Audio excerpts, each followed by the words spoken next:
Welcome to Food Today. In this edition, we'll be looking at some new initiatives to promote the production of organic food in parts of Africa. We will also hear from the Italian chef Marco Bellini sharing his Tuscan secrets with us. But first today, we're going to take a look at the Asian diet. Many doctors and nutritionists consider the Asian diet to be a very healthy diet model. With me to discuss this is nutritionist Adrian Foster. Adrian, first of all, what do we mean by an Asian diet? Well, Susie, Asia, as you know, is made up of many different peoples, living in over 44 different countries, with an enormous range of languages, religions, cultures, and traditions. So we can expect an enormous variety in the different cuisines, too.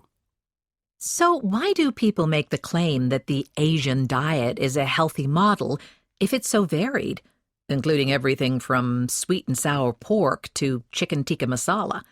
Well, you've picked two of the less healthy imports we eat here in the U.S., and ones that suit our Western tastes.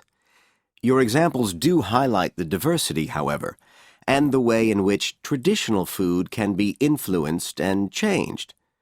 Sweet and sour pork, for example, is a Chinese dish that was probably sweetened up in the 50s. And the Indian curry you mentioned was allegedly created in Scotland, not India. As with anything, imported food is often adapted to suit the tastes of the importers, and not necessarily for the better. However, let's focus on the traditional Asian diet. And yes, I insist on using the term Asian despite the diversity, because it is possible to identify a number of common factors.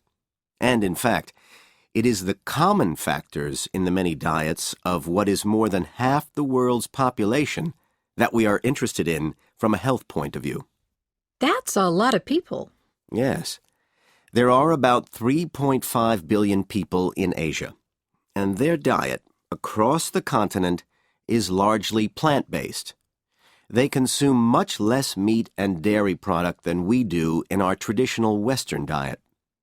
The net result of this is a diet rich in fiber, antioxidants, and nutrients, and low in fat. This may be the reason why Asians suffer less from chronic diseases such as obesity, cancer, and heart disease. Can we give some average figures for meat consumption in this part of the world? For the majority of Asians, meat is seen more as an extra, a condiment, if you like, to add a little flavor to a typical dish.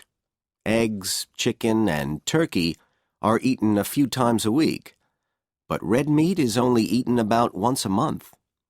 These are averages, of course, and vary from country to country, indeed from region to region. Fish is the staple in coastal regions and islands, but diets further inland can be almost exclusively vegetarian. So many Asians are practically vegetarian then? Absolutely. Unfortunately, that could all change. There is an increasing demand for beef and burgers from the rising urban classes in China. However, throughout Asia, there are still hundreds of thousands of different traditional vegetarian dishes, which use a variety of spices and herbs that create the fun. And you have a lot of raw materials to choose from, too. Rice, grains, legumes, flatbreads, fruit, vegetables, nuts, herbs, and spices are all staples. The consumption of dairy products is rare in East and Southeast Asia, except in India.